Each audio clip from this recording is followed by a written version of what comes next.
देश में अब सियासत उस ओर चल पड़ी है जहां नैतिकता नाम की कोई चीज अब रह नहीं गई है। दिल्ली के पूर्व मुख्यमंत्री अरविंद केजरीवाल ने कुर्सी से चिपके रहने के लिए एक ऐसा मॉडल सेट कर दिया है कि अब आप चाहे जितना भी भ्रष्टाचार कर लें, मामला चाहे जितना भी बड़ा हो, मुकदमा दर्ज हो जाए, आप आरोपी बन जाएं, लेकिन अब आप बेशर्मी से कुर्सी से चिपके रह सकते हैं जब तक कि कोर्ट आपको अयोग्य ठहराने लायक सजा न सुना दे। अब कर्नाटक के मुख्यमंत्री भी ऐसी ही राह पर चल पड़े हैं। नमस्कार, मैं अभय राय। दिल्ली में केजरीवाल एपिसोड के बाद अब कर्नाटक के मुख्यमंत्री सिद्धरमैया भी उन्हीं की राह पर चल पड़े हैं। और क्यों नहीं, आखिर केजरीवाल ने देश की सियासत को एक बहुत ही अनैतिक और खतरनाक रास्ता दिखा दिया है। मुख्यमंत्री सिद्धरमैया ने एक बार फिर दोहराया कि वो कथित मुडा यानी मैसूर शहरी विकास प्राधिकरण भूमि आवंटन घोटाला मामले में सीएम पद से इस्तीफा नहीं देंगे क्योंकि विपक्ष उनकी सरकार को अस्थिर करना चाहता है। सिद्धरमैया इस तरह के आरोप लगा रहे हैं। उन्होंने ये भी कहा कि वो कानूनी लड़ाई लड़ेंगे लेकिन इस्तीफा नहीं देंगे। सिद्धरमैया का यह भी कहना है कि एसडी कुमारस्वामी भी एक मंत्री हैं, उनके खिलाफ एफआईआर दर्ज होने के बाद वो भी जमानत पर हैं और मोदी सरकार में मंत्री हैं। यानी क्या उदाहरण दिया उन्होंने। यही नहीं, कांग्रेस के राष्ट्रीय अध्यक्ष मल्लिकार्जुन खड़गे ने तो हद ही कर दी। उन्होंने कह दिया कि सिद्धरमैया का मुख्यमंत्री पद से इस्तीफा देने का सवाल ही नहीं पैदा होता क्योंकि उन्हें और कांग्रेस पार्टी दोनों को बदनाम किया जा रहा है।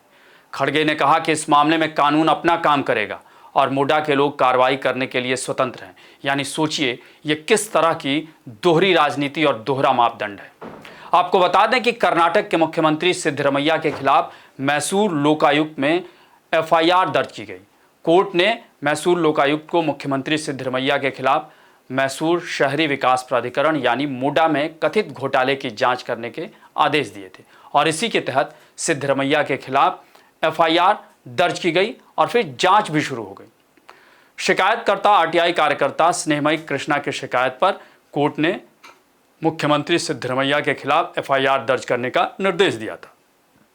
गौरतलब है कि सिद्धरमैया ने अपने खिलाफ कर्नाटक के राज्यपाल की तरफ से दी गई जांच की मंजूरी को हाईकोर्ट में चुनौती दी थी, लेकिन हाईकोर्ट से उनकी याचिका खारिज कर दी गई। इस बीच कर्नाटक सरकार ने राज्य में जांच पड़ताल के लिए सीबीआई की एंट्री पर भी रोक लगा दी है, लेकिन नियमों के तहत सीबीआई को स्वतंत्र रूप से जांच करने के लिए राज्य सरकार की सहमति की जरूरत होती है और कर्नाटक सरकार ने सीबीआई को बिना परमिशन जांच करने की अनुमति देने वाली अपनी पिछली अधिसूचना को वापस ले ली। दरअसल इस मामले में आरोप है कि मुख्यमंत्री सिद्धरमैया की पत्नी की 3.16 एकड़ जमीन मुडा द्वारा अधिग्रहित की गई। इसके बदले में एक महंगे इलाके में 14 साइटें आवंटित की गई। मैसूर के बाहरी इलाके केसारे में यह जमीन मुख्यमंत्री सिद्धरमैया की पत्नी पार्वती को उनके भाई मल्लिकार्जुन स्वामी ने 2010 में उपहार स्वरूप दी थी। आरोप है कि मुडा ने इस जमीन का अधिग्रहण किए बिना ही देवनूर तृतीय चरण की योजना